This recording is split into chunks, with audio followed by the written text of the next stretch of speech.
Yeah, happy new year to everybody na kukaribisha kwenye episode nyingine tena ya Ghetto Podcast, ikiwa ni mwaka mpya 2026. We are grateful. Today kwenye Ghetto Podcast niko na mshikaji wangu lakini pia ni mmoja kati ya vijana ambao wanafanya vizuri sana kwenye sekta ya biashara.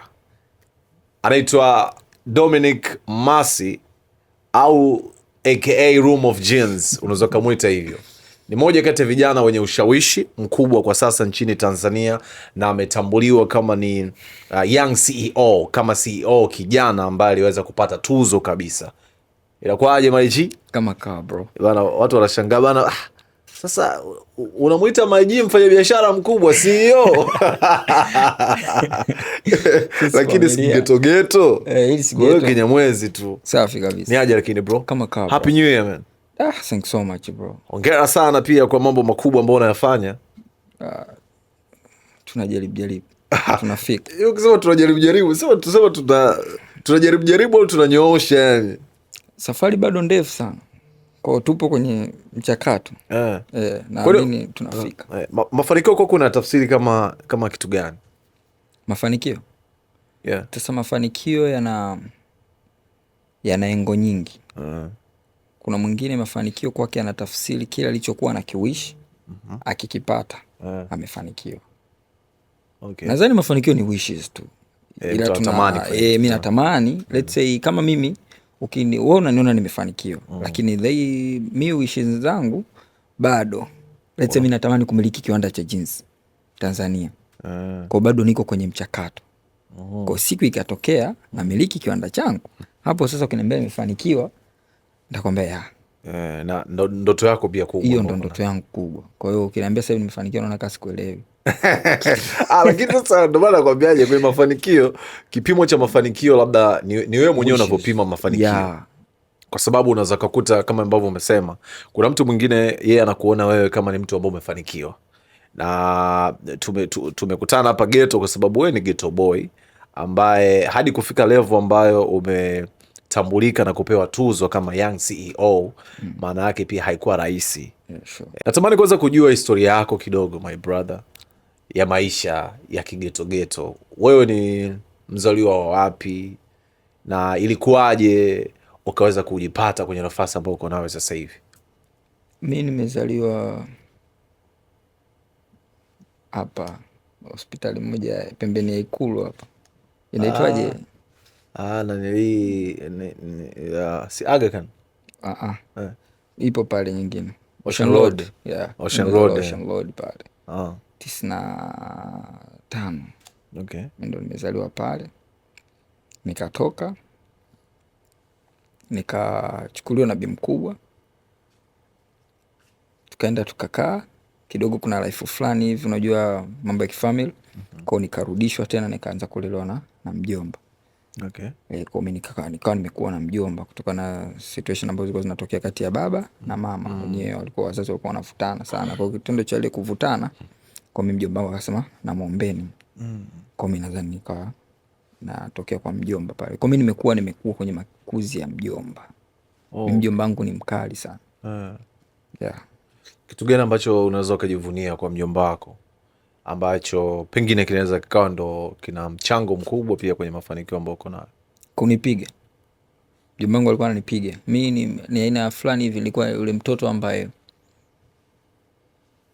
unajua kuna wale madogo wapole. Yaani ukimwangalia kasura kake yani iko hambo, ila matukio mabaya makubwa yote yalikuwa yananihusu. Yaani mimi hata shule kukuta watoto watukutu nipo. Yaani ile wamekamata wacheza kamari wale. Nani kiongozi? Dominic Masi.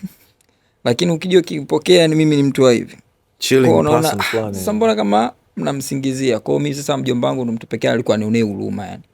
Akinikuta na kosa ni ananiadhibu kweli kweli. Kwa hiyo nimekuwa kwenye mazingira ambayo mimi naamini mtoto ili akae kwenye mstari anatakiwa apigwe. Kama kukosa mjomba, mimi nisingekuwa kwenye mstari ambao mimi leo nipo. 100%. Mimi mjomba wangu alikuwa ananipiga sana. Kiasi cha kwamba kanitengenezea mazingira ambayo leo hii naona yana faida kwangu. Kwanza alikuwa hataki nitoke nje. Mimi nimekuja Kinondoni mdogo. Mimi nimekuja Kinondoni nadhani 2000. Kaso 2003. Mimi naingia Kinondoni pale studio.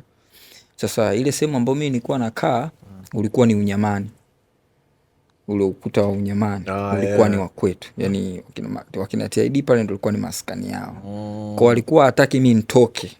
Yaani mimi nikirudi shule ndani. Endapo nikitoka nje, akinikuta nje ni kibano. Afu so kidogo. Kwa ile hali imenitengenezea mpaka leo. Mimi hata nikitoka tu kazini ni nyumbani. Ni nadra sana mimi kunikuta nakula bado. Sehemu zingine tofauti. Kuti ovyo. Ukiona tu umenikuta mahali popote ambapo mimi nipo, basi jua room of jeans ndio imenifanya nimekuepo hapo. Without room of jeans huwezi kunikuta popote. Mimi ni ndani na game na mimi na game na vitabu basi.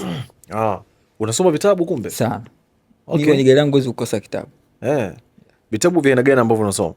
Vyote. Mimi nasoma vyote, wala niseme hapa uongo. Ya hadithi. Mimi nasoma hadithi, nasoma vinavyohusu biashara. Okay. Nasoma vinavyohusu mapenzi. Vitabu vyote mimi nasoma. Vyote unasoma. Kipi ni kitabu ambacho ni your favorite? Labda unaweza kunitajia top 3 ya vitabu ambavyo kwako ni your favorite kabisa. Marketing. Kinaitwa hivyo marketing. Alafu Money Psychology. Rich Dad, Poor Dad. Kuna kitabu kimoja alikiandika blazangu ni kaka yetu nadhani, anaitwa jina lake Eliko Nyerere. Kinaitwa Jesus. Okay. Moja kati ya kitabu kizuri sana. Kile kitabu kinafundisha plan zinavyopangwa ili uweze kuzitumia. Kwa sababu so kila kitabu so kila story ambayo inahusu ubaya basi unatakiwa uigeuze iwe mbaya vile vile ambavyo wewe inakuintroduce. Kuna vitu vichache ambavyo unavichukua unavileta kwenye maisha halisi unavigeuza. Kwa sababu ukiniuliza role model wangu wa dunia wako wawili. Kuna Jack Ma huyu kwenye mfumo mzima wa biashara, ila kuna mmoja anaitwa Pablo Escobar. Jack Ma unajua ndo tajiri namba 1 pale China. Okay, before tujaja kwa role models, tukae kidogo kwenye hivi vitabu, si ndio? Sawa. Zipi ni quote ambazo zina apply kwenye maisha yako ya kila siku kupitia vitabu ambavyo umevisoma? Kwa mfano labda kitabu hicho cha marketing na vingine pia ambavyo umevimention. Quotes ni nyingi ambazo nyingi natumia kuzigeuza ili kuweza kuwawasilishia vijana wenzangu. Na ndio maana mimi hata ukiingia kwenye page yangu uzikuta pale, sidhani kama kuna siku pale mtakuta labda nawaambia tafuteni hela au labda hii gari nimenunua au hii nyumba nimenunua.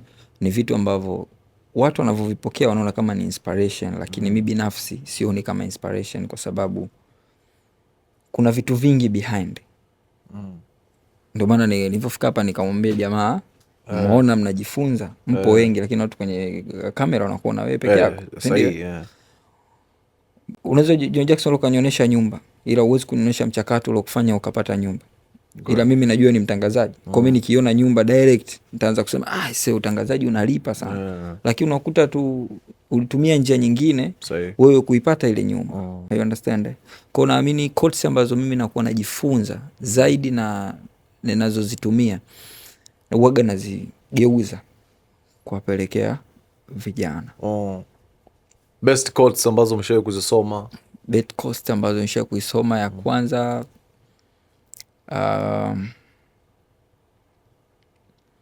kila unaposoma sana unapunguza uwezo wa kufanya kile kitu. Okay. Na ndio maana wafanyabiashara wachache sana wamefanikiwa kuliko wasiosomea biashara. Hiyo aliongeaga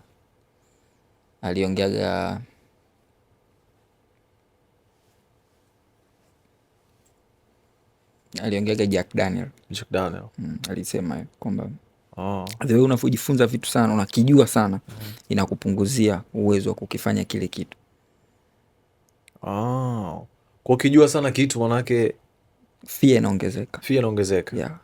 Kwa sababu kuna wengine wanakuambia pia ni muhimu pia ujue kile ambacho unakifanya. Experience better than education.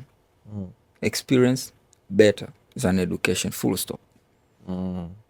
Hata dunia izaliwe tena, yani mwenye experience bora kuliko mwenye elimu. Sahihi. Yeah. Experience ina matter better than education. Yani wewe wenyewe unajua. Experience wewe uliweza kuipataje kwenye biashara ambayo unaifanya sasa hivi? Hiyo siwezi kusema, nitaisema siku. Sasa si ndio? Maana lazima ushare na sisi kidogo kwamba okay, experience gani ambayo uliwahi kuipata ambayo ili kumotivate kufanya biashara ambayo unaifanya sasa hivi? Mimi nilikuwa nimeajiriwa. Okay. Nilivyokuwa nimeajiriwa, katika wafanyakazi 3 bora wa ile kampuni, mimi nilikuwepo ndani. Okay. Haikuwa ndoto yangu. Yeah. Mimi haikuwa ndoto yangu kabisa kufanya biashara. Mimi ndoto yangu ilikuwa ni mpira. Yani mimi nilikuwa najua kabisa mimi mpira ndo utakao nitoa. Unacheza soka? Mimi nilikuwa nacheza mpira. Namba ngapi mwanangu? Mimi nacheza 8. Una kama Steven Gerrard. Mimi nacheza 8 na cheza fullback namba 2 na nacheza namba 10. So namba yangu ilikuwa ni 8 na 10. Life likaenda likachange. Livyo change nikatoka tena. Nikabaki kwenye seko ya mpira, nikaenda kusomea urefarii. Bwana. Hapo nazungumzia 2016 17. Okay. Mimi nilikuwa referee the best Kinondoni. Mpaka leo mimi maarufu Kinondoni kwa sababu ya urefu. Hiyo kali sana hiyo. Na wapi ukaamua kuacha kwa ajili wakati nasoma mimi nilikuwa mzuri wa hesabu. Okay. Kwa sasa si nikaandika urefa. Yeah. Urefa kweli ulinipa hela. Yani ulinipa hela, nilikuwa napata hela, napata network ya watu, nakutana na watu tofauti tofauti. Nikapokea simu moja kutoka kwa ndugu yangu ambaye nilikuwa nakaa naye. Akaniambia bwana, nimemtumia namba anko. Nimemtumia namba anko, atakupigia. Kweli kama baada ya masaa 3 hivi naona simu inaita. Dominic uko wapi? Kaambia mimi niko Kinondoni Brazil. Hapo kwa wauni. Brazil unapajua? Brazil napajua. Yeah, pale mimi ndo nimekulia. Pale mimi ndo nyumbani. So poa. Kwa akanifuata paka Brazil. Kunifuata paka Brazil, akanichukua akanipeleka Sinza. Ilikuwa kama saa 6 hivi mchana. Akanitia kwenye gari, tukawa tunazunguka, tumeenda huku, tumetoka, tumeenda huku, tumetoka. Tulipofika, akaniambia bwana, mimi nakuhitaji kwenye kampuni yangu. Nimepewa faili lako na mimi tunaweza tukafanya kazi pamoja. Okay.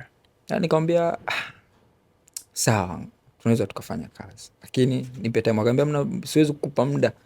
Kwa sababu nakuhitaji, na yeye halikuwa ajui kama mimi labda naingiza hela kupitia mpira. Sasa mimi si nilikuwa refa. Yaani Kinondoni ulikuwa kumhitaji refa, lazima unicheki. Kwa hiyo hakuwa na ile, alijisi kwamba huyu ni kijana kama wengi wa wenzangu ambao nilikuwa nao. Kwa akanichukua akanipeleka kwenye mfumo wake wa kazi. Nikaingia. Sasa nilivyoingia nikaona kwa macho. Mimi sijasomea biashara kabisa. Okay. Kwa nikaanza kujifunza kwa macho. Nilivyojifunza kwa macho nikaanza kujifunza kwa kufanya. Kwa nikaanza kwenda step to step.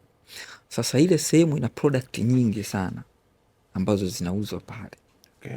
Kwa nilichokifanyaga mimi, nikaingiaga Google sasa. Nikaanzaga kutype sasa, kuanza kujua biashara mienendo yake iko vipi. Kwa kuifahamu ile mienendo mizima ya biashara ilivyo, kwa mimi nikachaguaga sehemu moja kwamba mimi nitabaki hapa kwa biashara. Kwa mimi nitabaki hapa. Process sasa ya mimi kubaki kwenye ile niche ya biashara ambayo mimi nilikuwa naitaka, ulikuwa ni mchakato mrefu sana ambao ni take time, muda mrefu. Nikaanza kulose sasa performance yangu kwa sababu si akili shama. Mimi nataka kujifunza, nyewe mnaanza kuniambia nataka kufanya hiki, nataka kufanya hivi. Akili ikaama, nikawa nashindwa kufocus na kile ambacho nimekuwa nimepelekwa. Kwa sofa nikajitahidi na nikafanya vizuri, Ikafika time nikatakiwa nitoke kwenye ofisi. Kwa sababu nilikaa almost kama miaka 3. Kwa nikatoka kwenye ofisi, nilivyotoka kwenye ofisi sikutoka kwa ubaya, ila pia bosi alikuwa hataki kuniachia. Kwa sababu ya uwezo ambao uko nao. Ya, lakini mwisho siku nikatoka, nilivyotoka nikaianzisha Room of Jeans. Mchakato wa Room of Jeans ukaanzia pale. Hapo ndo ulipoanzia. Kwa nini kawa Room of Jeans? Room of Jeans nadhani ndo duka pekee ambalo lina jina la tofauti. Wakati nalitafuta jina, majina alikuja mengi sana. Ndani ya Room of Jeans leo niwaambie nililipata ndani ya House. Maduka mengi Tanzania ni House of sijui House of nini, House of nini, House of nini, House of Fashion, sijui House zilikopo nyingi sana. Sasa na mimi nikawa nahitaji kwamba nipate kitu ambacho kita present kitu ambacho mimi nauza. Wewe si House of Jackson, sijui House of Mashati, sijui House of nini. Napataje? Bora hata sasa hivi wamerahisishwa, kuna ChatGPT sijui kiingia atakuletea. Lakini sasa process yangu mimi ilikuwa ni ndefu sana kuja kuitafuta ile neno Room of Jeans. Kwa nilichokifanya nikazama sasa kwenye House. Ndo nikaandika sijui Dining of Jeans. Hapana. Sijui nini of Jeans, hapana. Ndo nikaja nikatoa ile neno Room of Jeans. Nilikuwa na mwanangu mmoja anaitwa Chadi Black. Okay. Nikamwambia Chadi, brand name yangu itaitwa Room of Jeans. Kwa nini? Nikamwambia si ndani ya nyumba? Sikuna chumba? Chumba ndo kinauza jeans. Ndo maana ikapatikana Room of Jeans. Ndani ya nyumba kuna chumba, ndio ndo Room of Jeans. Kwa nyumba yenu nyewe kubwa, ila kuna kachumba kidogo ambako kana jeans tu peke yake. No, na wewe uliamua kuchagua biashara hiyo ya jeans. Uliona nini kina lose kwenye market? Ukasema okay, ngoja nije na hii kitu ambayo niko nayo sasa hivi. Okay.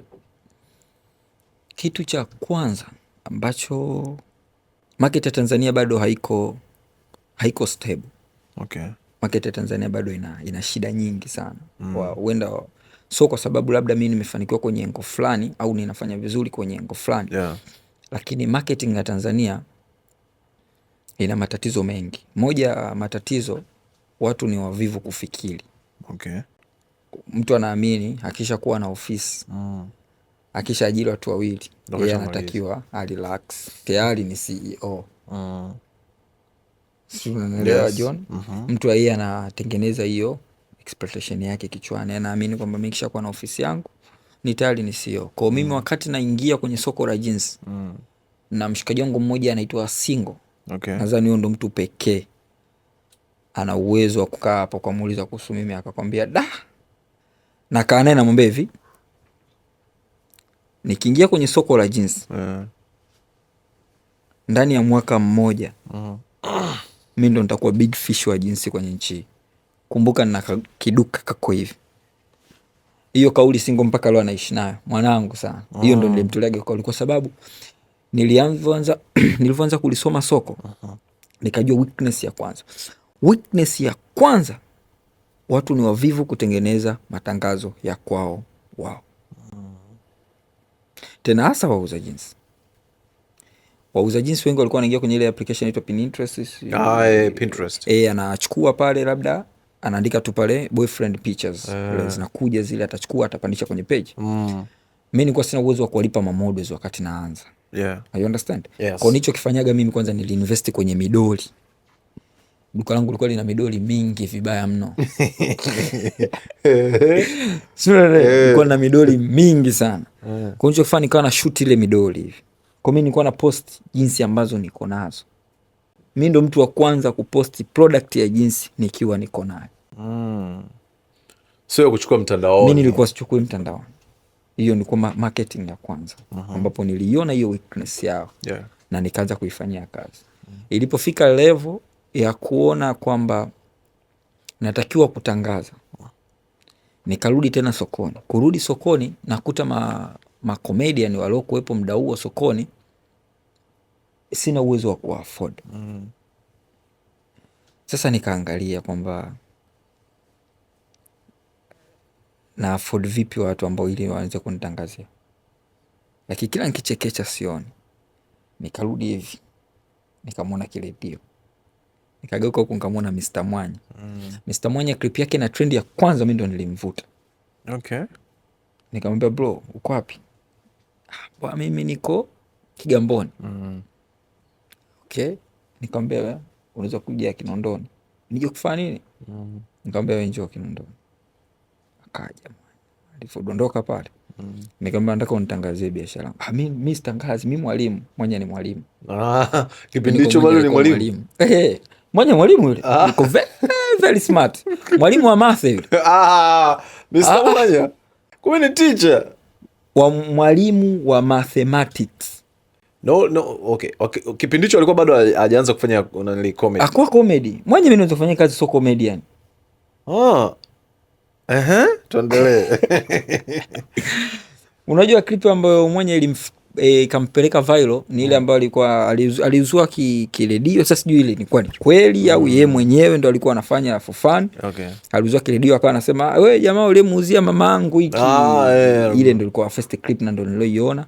Alivyokuja tukakaa pale tukachora structure ndo akaanza kuvaa kile kisinglet ile. Nikamwambia sasa matangazo tutakuwa tunatengeneza hivi. Kwa sababu mimi hao wengine nilikuwa sina uwezo wa kuafford. Wale uko sokoni. Kwa nilichokifanya nikawa na deal na hao wapi. Ubaya ni kwamba soko lina tabia ya kuendaga na generation. Okay. Hivi vitu vyote unataka uvifahamu unapotaka kuingia kwenye biashara. Soko lina tabia ya kwenda na generation. Kwa sasa generation hii ya kina Mwanya mimi nimesafiri nayo. Okay. Kwa namtumia Mwanya, nikatoka kumtumia Mwanya, nikaanza kumtumia na Kiredio. Kiredio ndio mtu wa kwanza nampa tangazo. Nilimpa shilingi 10,000. Kiredio. Mwanya ndio mtu wa kwanza nampa tangazo. Nilimpa shilingi 20,000. Kwa sababu Mwanya nilimpa alikuwa anakaa mbali. Kiredio alikuwa anakaa Mwananyamala, Mwanya anakaa Kigamboni. Kwa nikamwambia hii 10,000 nakulipa, hii 10,000 utatumia nauli. Kwa mpaka leo nafanya nao kazi. Bei atakao kutajia na atakao kutajia tofauti. Tofauti. Kwa hiyo yani wewe uliwaza mbali, yani uliwaza kwa wale influencers ambao wao ulikuwa unaona mbona kama wapo, lakini ukasema au unaweza kuwatumia kutangaza biashara yako. Nice man. Hicho ndo nilichokuwa nakifanya. Yani nilichokifanya mimi kwa sikuwa na uwezo wa kuafford wakubwa. Kwa sababu mkubwa enzizo wakubwa walikuwa kina nani? Walikuwa kina Joti. Kina Mwanya, hii ni generation ambayo nimekuja nayo.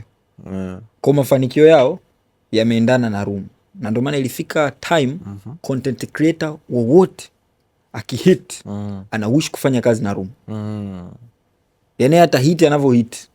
Ukija ukiklik tu DM yake unakuta tu brother na mimi sasa hivi niko kwenye peak tunaingia kitu. Naambia njoo ofisini. Kwa hiyo nimejikuta na nimekuwa nao vijana. Kwa kukua kwao kumekuwa na Room. Kwa hiyo wanaiona Room ni kubwa, lakini Room kiukweli ina miaka 3 kwenye game. Miaka ya Kiredio, miaka ya Mwanya ndo miaka ya Room. Sahihi. Kwa ukimuuliza leo ukimpigia hapo simu Mwanya kumuuliza una miaka mingapi kwenye game? Ni 3. Kiredio una miaka mingapi? Ni 3. Sahihi. Kwa hiyo ni miaka ya Room of Genius. Kwa hiyo ni kusafiri tu na muda. Mimi labda Mwenyezi Mungu alinisaidia nikaona kwamba nikaondoka nao ambao mpaka leo niko nao nafanya nao kazi so far. Okay. Ndo Room iko imeanzia pale. Safari ya Room ilianzia pale. Room ilianza na mtaji wa shilingi ngapi? Mtaji mimi binafsi bwana, uongo hapana. Mimi wakati naanza Room mimi nilikuwa na hela. Mimi sikuwa nimeajiriwa. Ulikuwa umeajiriwa Mimi nilikuwa na mchuzi. Wala nisitaki kusema eti kwamba nilianza sijui na 2,000 sijui nilikuwa na mchuzi tena wa kutosha tu. Mimi nimeanza na mtaji na hela ya kutosha tu. Wala nisidanganye kwa sababu nimeanza kwanza nilikuwa sitegemei kwamba hata iende poa, isipoenda poa, iuze poa.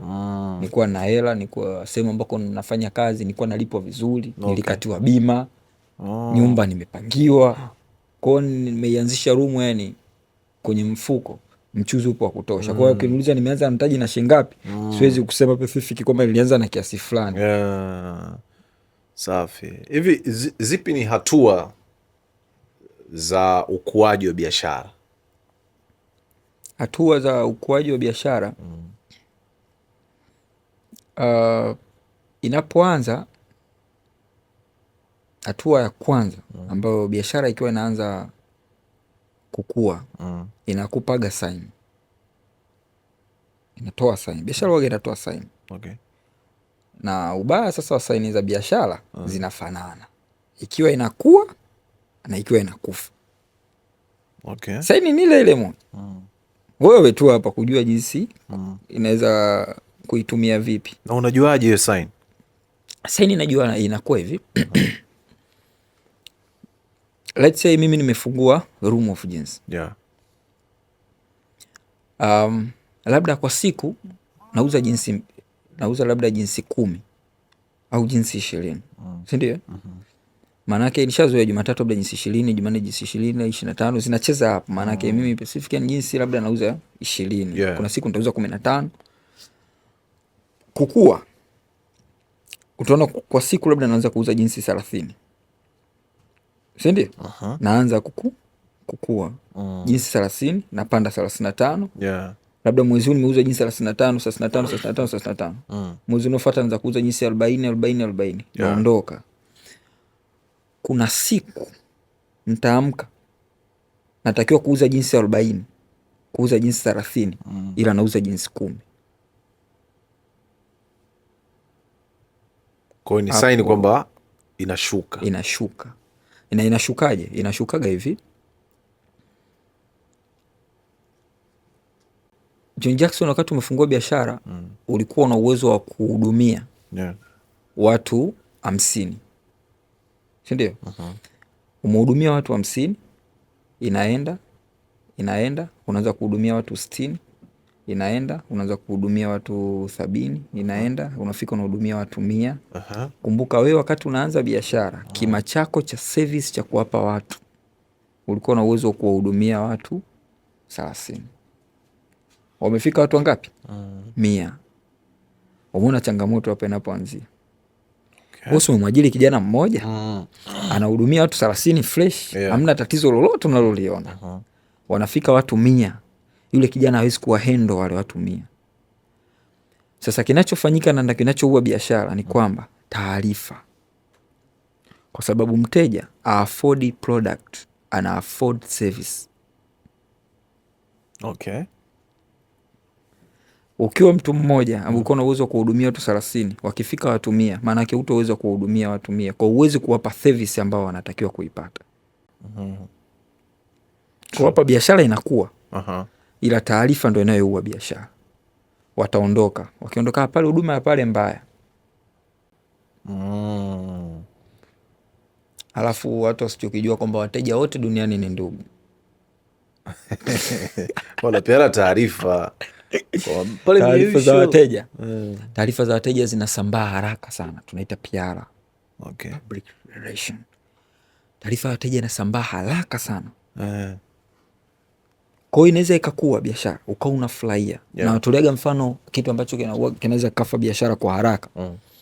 Ukiacha biashara ya nguo, biashara ya chakula ikiwa inakuwa ndo inakufa. Biashara ya chakula ikiwa inakuwa ndo inakufa. Kweli? Ndo masikio yako yanatakiwa bora hata ya nguo. Hizi biashara nyingine. Biashara ya chakula inakuwa ndo ina dead hivyo. Kwa nini? Inakuwaje?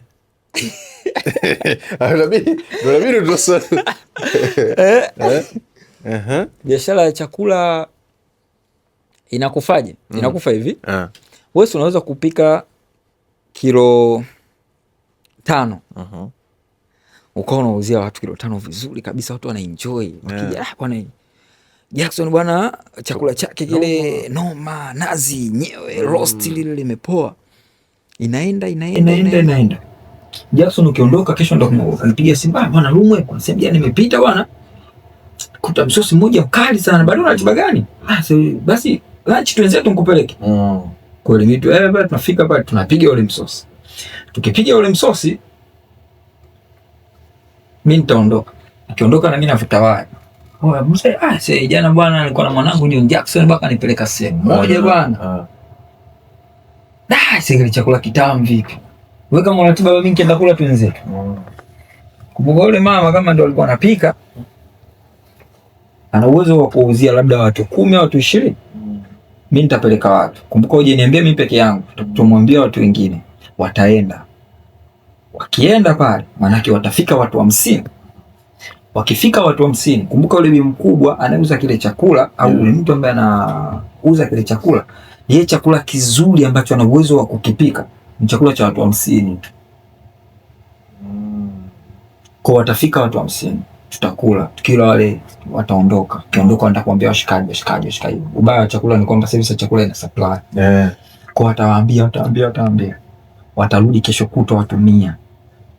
Kila mtu sikaondoka watu 50. Kwa kila mtu atarudi na mtu mmoja. Si ndio? Akirudi mtu mmoja watu wamekuwa ngapi hapa? Watu wamekuwa 100. Wakifika 100, yule mtu hawezi kuhudumia watu 100. Hawezi kupika chakula kizuri wakala watu 100 wakatosheka. Kwa sababu uwezo wake ni kuhudumia watu 50 tu. Kwa sisi ndio watu 100 tutakuja, tutakula. Lakini ile flavor ambayo tutaikuta sisi si wale wa 50 si hawajui. Si ndo wapya. Wao wataona shega bwana mwanangu alipeleka sehemu fulani chakula ni noma. Mtaondoka. Mkiondoka mkirudi mnarudi watu 200. Ndio biashara inakufa hivyo. Wakirudi watu 200 chakula kitakuwa kibaya kuanzia yule aliyeletwa wa 200 mpaka yule wa kwanza alianza na watu 50. Sasa unaongezaje thamani kwenye mtaji ambao yani umeshapima, umeshaona kwamba biashara watu walikuwa ni 50, sasa hivi wanakuja 100. Unashindwa kujua kwamba inabidi nijiongeze zaidi. Sasa kinachokuja hapo nini? Kinachokuja ni kwamba yes, anauzia watu 50 ndio chakula ambacho anaweza kukipika. Ana uwezo wa kupika chakula cha watu 100. Si ndio? Itamlazimu akamchukue mtu mwingine aje apike chakula cha watu 100.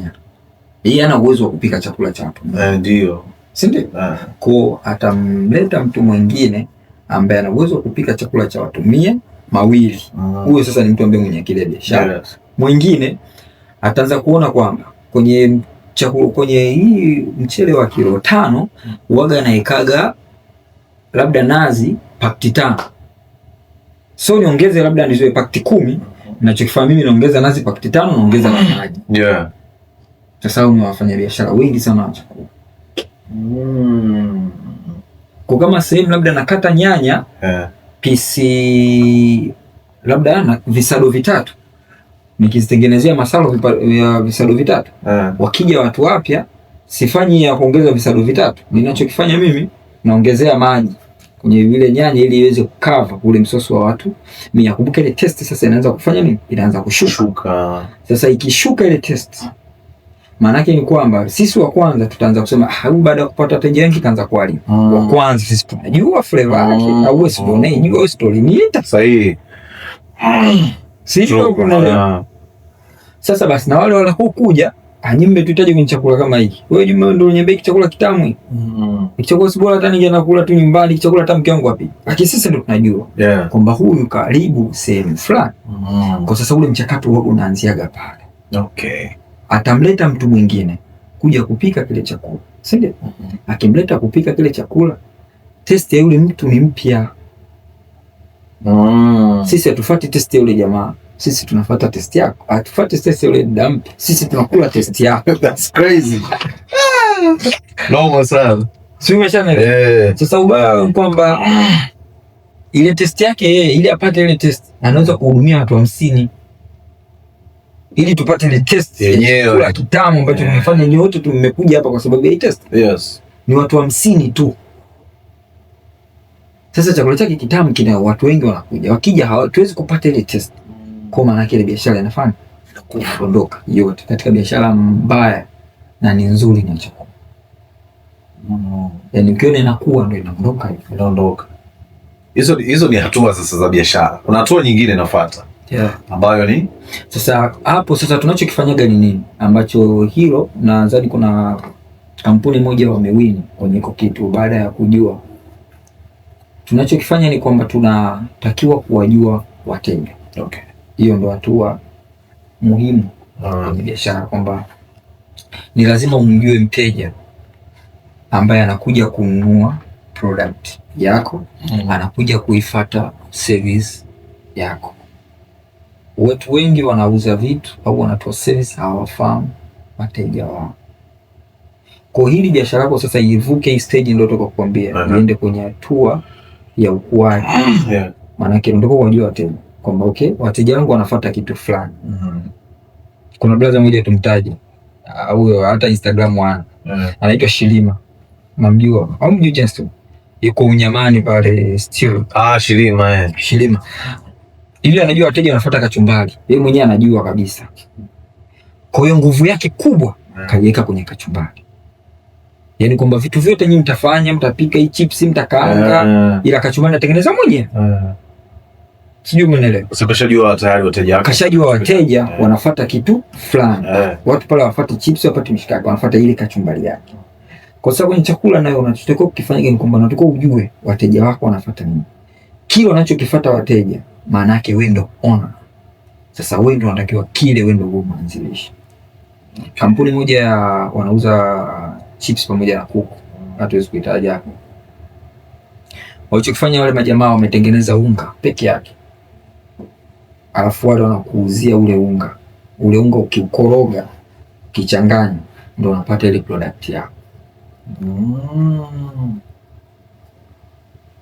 Lakini wao leo hii hawana mgawa sehemu yoyote dunia, hamna mgawa. Tuwataje tu KFC. KFC KFC bwana, wale wanapuuzia unga, hawana mgawa sehemu yoyote duniani. Wao KFC zile basi tunaziona, ule ni unga wanapuuzia wao, ni chemical ambao wao wameitengeneza, ile ni flavor ya kwa wao. Kwa ukitaka kufungua branch yao, maana yake wewe utakachokiafford kutoka kwa ni unga, alafu ule unga utakupa na maelekezo jinsi ya kukoroga na kuchanganya, ukiwachovya kwenye kuku, ukiwakaanga, maana yake unapata ile flavor ya wale kuku. Kwa tayari washajua wateja kwamba wanachokifuata wateja sio kuku, wanachokifuata wateja ni hii test yetu, ndio tunawauzia. Noma sana.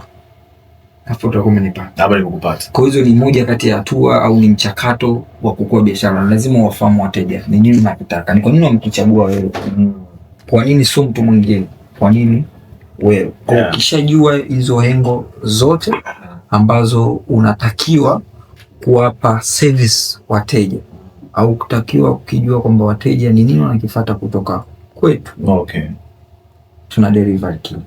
Na kipi ni kipindi kigumu zaidi kwenye hatua za ukuaji za biashara? Kupenetrate soko. Soko lina tabia moja, linakupokea, alafu linakutuliza, alafu linakuacha ufuate mchakato. Hauruki hizo step. Unakuja speed litakuangalia litakuchukua, so umekuja, hatuna shida na wewe, alafu tunakuacha sasa ufuate mchakato. Hapa kwenye huu mchakato hapa, hii ndio hatua ngumu, na hii watu wengi hawaifahamu. Wanaisigi kukuza biashara ni hela, kukuza biashara ni network, kukuza biashara ni fame. Unaweza ukawa mkubwa fame kuliko mtu yoyote, na biashara yako ikaja sokoni ikawa underdog. Kuna mapato kwa biashara hiyo unataka wewe kuianza. So fame, so nini, ile ndio big fish. Kwa ukitaka kuingia biashara ambayo unataka wewe kuifanya ili ukue, usipite kwenye ile sinalo kwamba useme biashara yangu inakaribia kufa afu nimetumia pesa nyingi. Unatakiwa cha kwanza umjue big fish ile biashara ni nani. Mimi wakati naingia sokoni niliwakuta ma big fish watatu. Nilianza kumsoma mmoja, nikawaacha wawili pende. Nikasema kati ya watatu, huyu mimi naweza kudili naye, ila hao wawili siwezi kudili nao. Ni juu sana. Walikuwa kwa juu. Afu huyu watatu namwona naye, nisema huyu watatu mimi naweza kumfuta kishati. Ndio. So nini tunachokifanya? Ambapo ugumu unapokuwepo kwamba tuna amini biashara ni hela. Lakini hatua ngumu kwenye biashara kuliko hatua yoyote ni hatua ya ukuaji kwenye biashara, kwa sababu wengi wanafungua biashara hawajui ma big fish wa ile biashara ni wakina nani.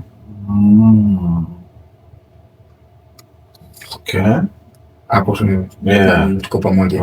Ni lazima umtambue big fish wa ile biashara ni upi, na ana uwezo wa kuproduce kile ambacho unakileta kwa muda gani, na analeta kitu gani ambacho hitajika kwenye jamii ya watu au kwa wateja wake.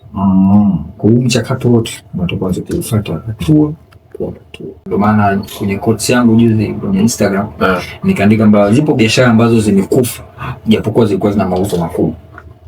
Nikatolea mfano mmoja, nikaandika TW, nikaweka so, nikaandika D, nikaweka karanga. Watu wakashuka chini wakaambia zilikuwa zina mauzo makubwa lakini zilikufa. Kwa nini? Wapo wenye biashara yao wale sio ruka mchakato. Ukiruka mchakato biashara lazima ife. Mchakato gani ambao wao hawakufuata? Mchakato ambao wao hawakufuata, hawakulijua soko linataka kitu gani na kwa muda gani, kwa sababu kuuza sana soko ndo utabaki sokoni. Tazama waga naongea kweli chungu sana kwa watu wapenda kusikia. Hilo ndo tatizo lao. Kuuza sana haimaanishi kwamba ukiuza sana ndio utabaki sokoni. Ili ubaki sokoni unatakiwa uuze kwa step. Hatuuzi tu. Kariakoo pale si soko la jumla. Ila kuna mtu pale Kariakoo pale ambaye ukimkuta ule ni kontao mwenyewe. Ukimfuata pale akiwa kabaki na pisi 1000. Labda let's say tuseme labda anauza t-shirt. Sasa na pisi 1000. Mwambie nanunua pisi zote hizo 1000 na anauza jumla, hakuuzi. Kabisa anakwambia tu hapa ichukua pisi 300 unaenda. Subiri mtego mwingine kutoka ndani. Sasa huyo nikakomaa kwenye biashara. Lakini mtu ambaye hajakomaa kwenye biashara anakuuzia kweupe. Yaani anakuuzia hapa. Sasa hiyo ndo kitu ambacho wanaokujaga sokoni kwa speed, hapo ndo wanaokupoliwaka. Kwa sababu this big fish, let's say big fish. Joe Jackson umekuja kwenye soko la jeans. Wewe una hela, upata siku za wapi babako kamaliza akapata bilioni kadhaa huko. Utataka kufungua duka la jeans? Mimi nakaa na kusoma. Okay, Joe Jackson kaja kwenye soko. Huyu atanisumbua. Nazama mfukoni. Najua mzigo ulioshusha pale amna ule una cost pale labda milioni 300. Natuma watu. Kanuni mzigo wa jumla ule wote. Na uchukua ule mzigo wote afu naweka store. Wewe una hela? Una mzigo. Process yako nyingine ukaufuata.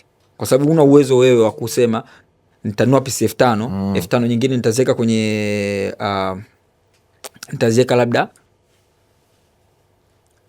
labda kwenye kwenye meli. Yaani kwamba nimenunua pisi 5000 nyingine ziko kwenye meli, nyingine labda nafunga kwa Mchina. Yaani uwaga unaanzaga hivi pisi 10000 hizi unakuja nazo sokoni zote. Yaani unakujaga na full stock sokoni. Ukija pale ukikutana na big fish ambaye kakomaa kwenye biashara, najua kwa sababu mimi atanisumbua. Nini anachokifanya? Tunatumaga watu. Kanunua ule mzigo wote, afu wekaga store huko. Wewe utaanza kuprocess kwenda. Ukirudi huku soko watu washakukimbiaga. Tayari huyu jamaa ambaye amechukua mzigo kwako mwako ndo anapiga hela sasa. Taratibu, afanya haraka. Kwa hiyo yeye anakuachiaga tu hela, mzigo anao yeye. Iko ndo kinachowarudishaga watu nyuma sana, wanaokuja sokoni bila kufuata mchakato. Ni lazima upotee. Hiyo unajua hiyo sio poa. Zipi ni okay, kanuni zako ambazo unazitumia kwenye biashara ili uweze kufanikiwa, na pengine hizo kanuni unaweza kumwelekeza hata ghetto boy mwingine ambaye yuko ghetto sasa hivi anajitafuta na yeye labda pengine ghetto ile linataka kitanda. Ghetto halina kitanda. Nilisema ndo hivyo tutaishi tunafanyaje? Ambayo hebu tupe hizo nanili zako. Hizo kanuni zako za mafanikio kwenye biashara. Kanuni ya kwanza, usile mtaji. Okay. Kanuni ya pili, mteja atongozwe.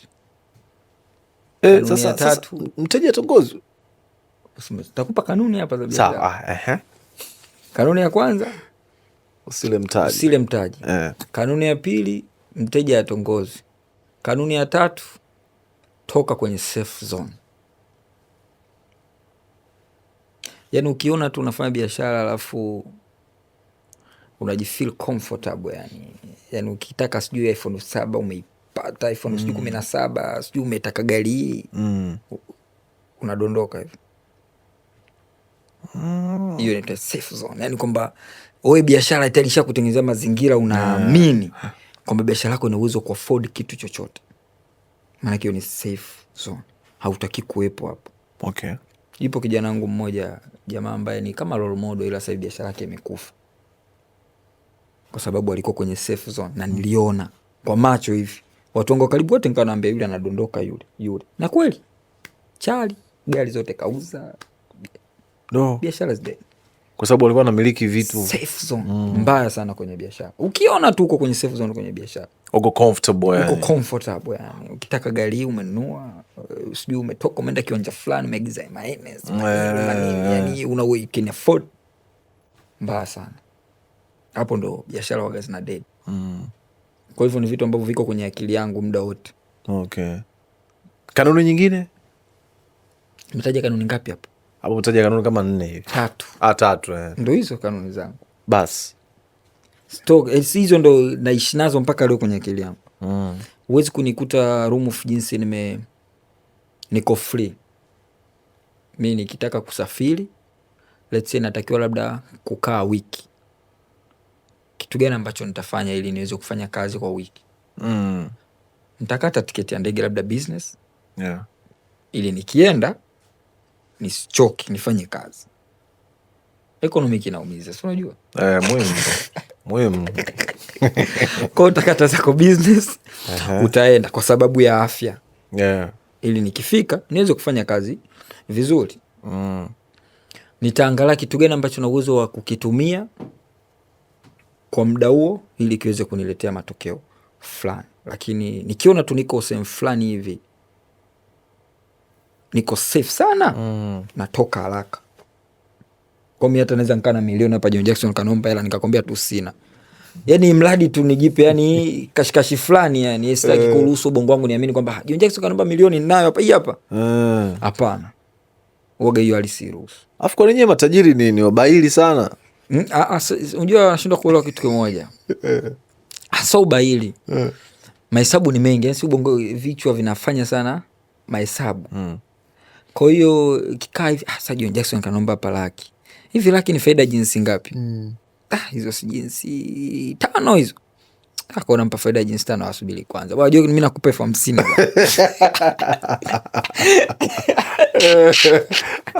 Wewe kumbe ndo maana unasikia bana matajiri mwanangu tajiri mwanangu kula hela yake sio rahisi.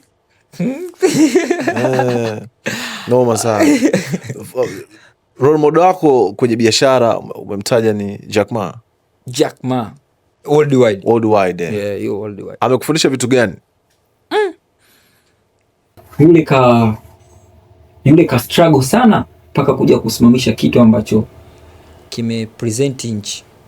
Yani Alibaba, nadhani moja kati ya kitu kizungumzia Alibaba. Ukitajwa tu Alibaba unajua ni Jack from Ma. China. From China. True.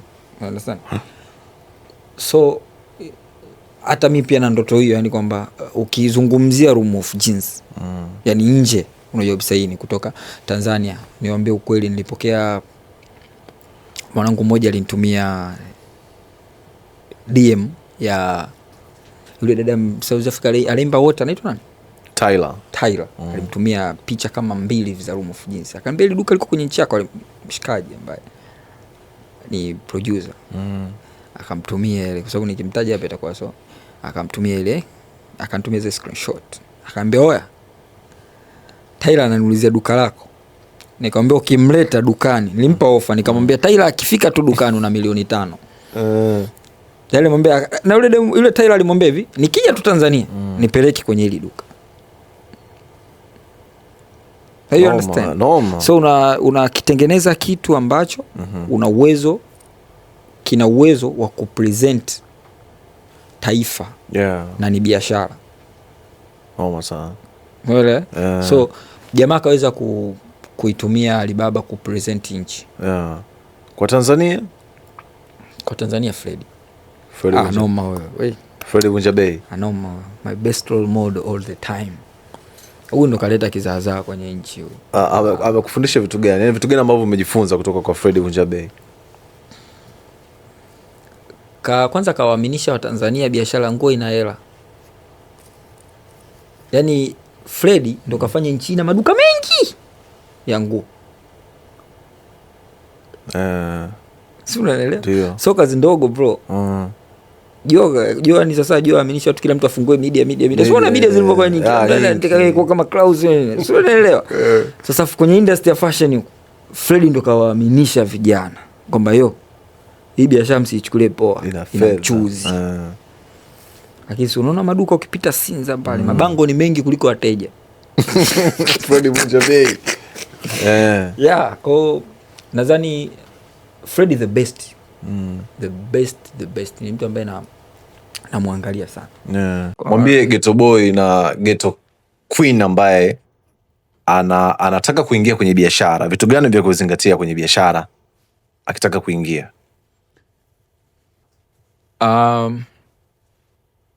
Kitu pekee ambacho na wasi vijana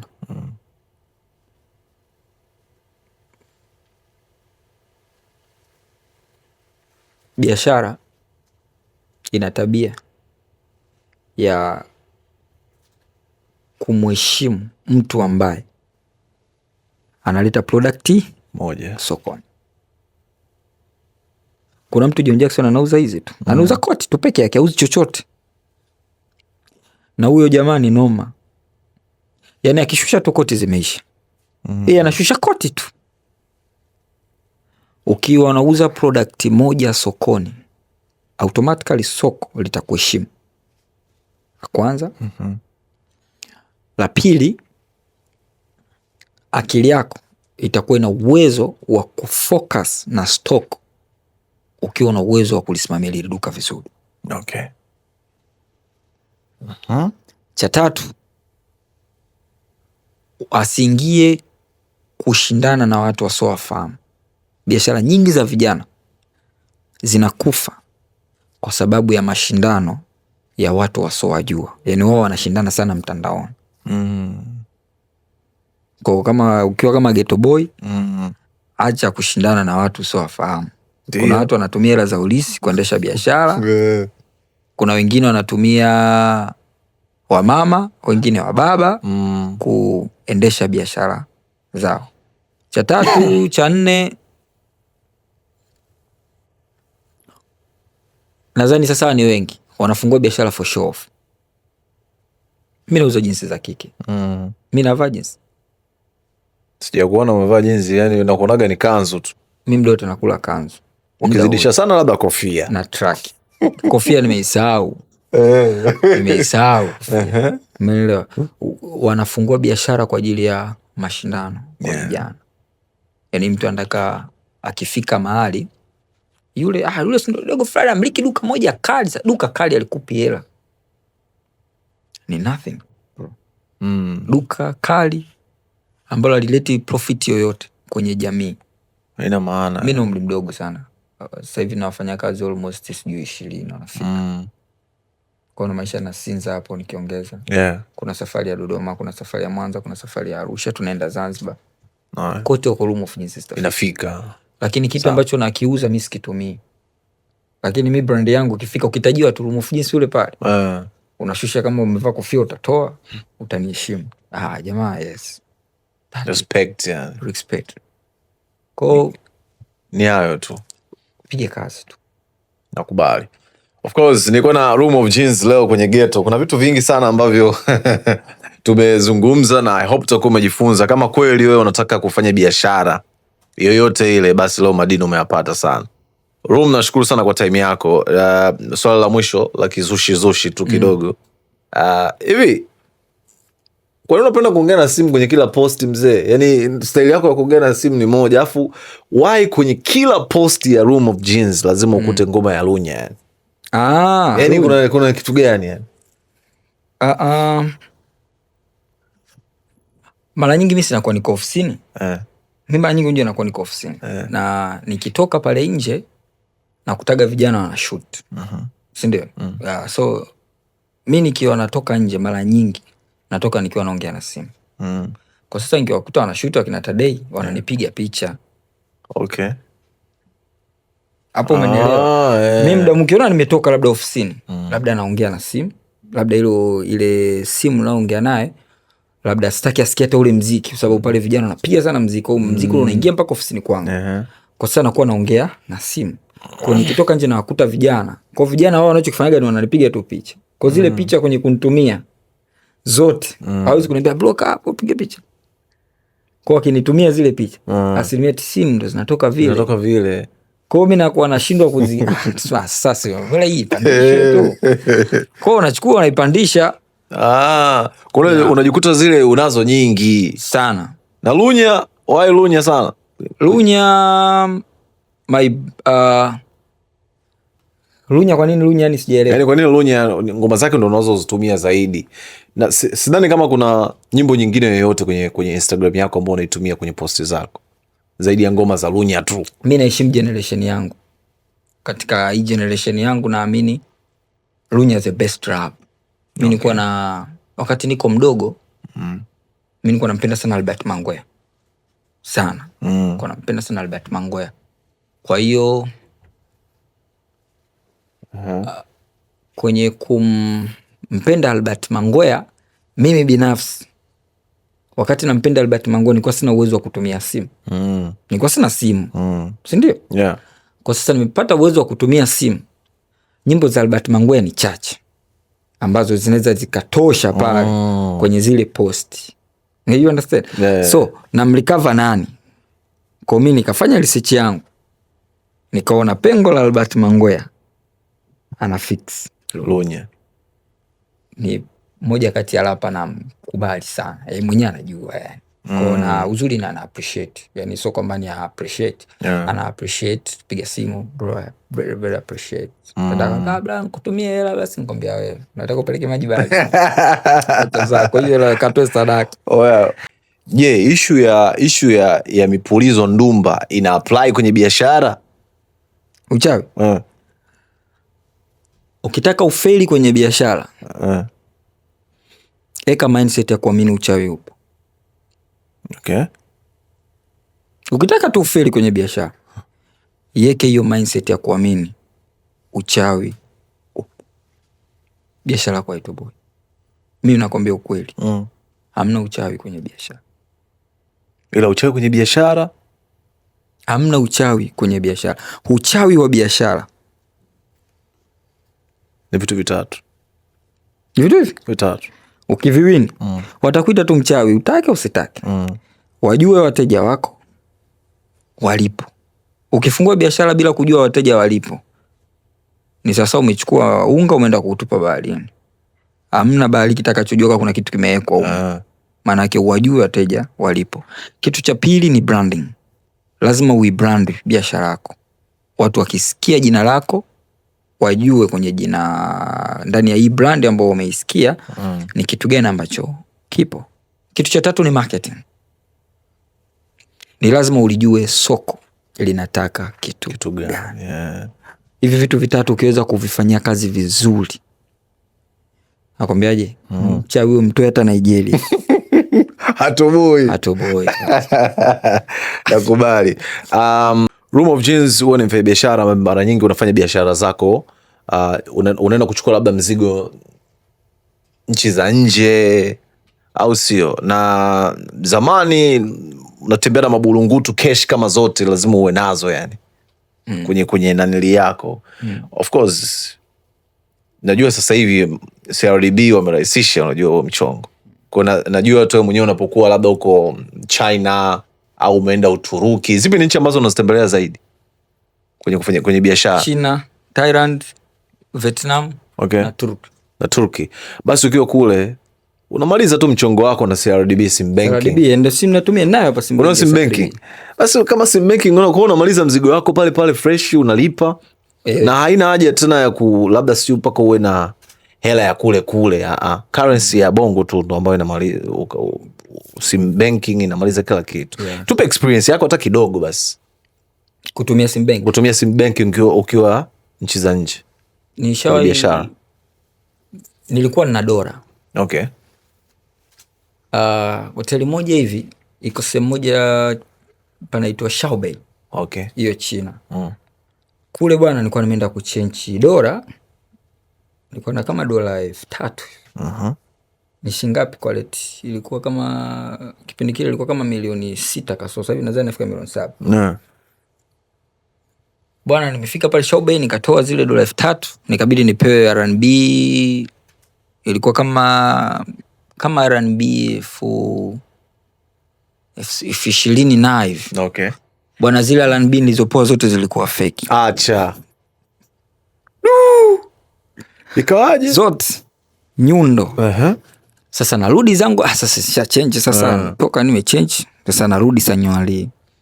Nafika pale Sanyuali, nimefika kwenye hoteli moja na panaitwa Coco. Nafika pale mzee kaagiza msosi.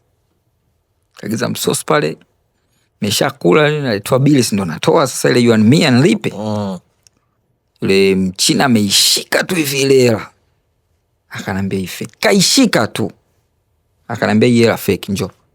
Akaenda kaingiza sijui kwenye niko ile baba hela. Fake akanambia alipe. Nikamwambia kulipe, nikamwambia mimi nimetoka kuchange hiyo hela sasa hivi. Yaani kiniambia fake mnashindwa kuelewa. Yaani unaniambiaje hii hela fake? Akanambia hii hela fake. Nikamwambia ngoja nitoe nyingine. Nikampa nyingine. Ananiambia fake, abini kuje niweke. Sasa kabini nitoe zote. Kwa nampa kishikevi ananiambia hii fake na ika zote. Fake. So sasa Wachina wa nature yao yani kwenye hela wanabadilika. Kwani akaona kama mimi nimemfanyia miausho. Akaanza kuniita Nigeria. Ni wa Nigeria miausho. Nikamwambia I'm not Nigerian people. Mimi am Tanzania. Akamwambia no. Wewe nilipe langu. Tata. Sasa pale bako kuna mabraza kama 3 na niliwa wale wa cargo. Akafika pale akamwambia Lumu vipi? Nikamwambia huyu Mchina ananiambia nimempa hela fake, mimi hela nimetoka kuchange ya Show Bay. Akamwambia mzee umeenda Show Bay yani noma huko ni kama Sinza ya Bongo ya Show Bay. Kwa nini umeenda? Nikamwambia sasa mimi niko sifahamu. Then mimi ni mtu ambaye nikifika hotelini nitakula, kitoka sokoni hoteli, so mtu wa kutoka. So sina ile network kubwa yani ya communicate na watu. Kwa na communicate na watu ni kwamba nazungumza nao tu issue za masoko. So jamaa akaanza kudauta, akamwambia una kadi ya benki hapo? Nikamwambia nayo CRDB. So nikatoka na ile CRDB ndo tukaenda pale mbele ukamaliza. Nikavuta mchuzi. Yaani pale ile benki yao ya China. Niko pembeni hapa inaitwa ABC. Papa nikavuta tu mchuzi ndo nikaenda nikalipa. Mimi binafsi tokea hapo sikuwahi kushika hela ya China mkononi tena. Yaani mimi nikifika China ninachanja na CRDB. Usije ukaingia mkenge. Kwa hiyo ukitumia CRDB popote pale unapokuwa duniani, vitu vyako vyote unavikamilisha fresh kabisa. So yeah, shout out kwa CRDB man. Peace. Ilikuwa ni Ghetto Podcast. Shout out to everybody ambao ameitazama. Big shout out kwa mwanangu Room of Jeans. Room, thank you so much for your time my guy. Umetupa elimu kubwa sana, mimi mwenyewe umenifungua sana kuhusiana na elimu ya biashara. Ndio maana nikasema leo lazima uwepo hapa. Najua wewe ni mtu ambaye upendi sana kuonekana hivi lakini nilibidi nikwambie tu bana bro, hebu njoo ili tuanze mwaka, kwa sababu kuna vijana wenzetu pia wengine ambao na wenyewe wanataka kufanya biashara ndani ya mwaka huu. Kwa ni vizuri zaidi wakajifunza kupitia hii episode ambayo tumeifanya leo, au sio? Ni John Jackson. Shout out kwa Tutume. Najua Room of Jeans pia anaagiza pia mizigo mbalimbali. So Room sana kazi Tutume.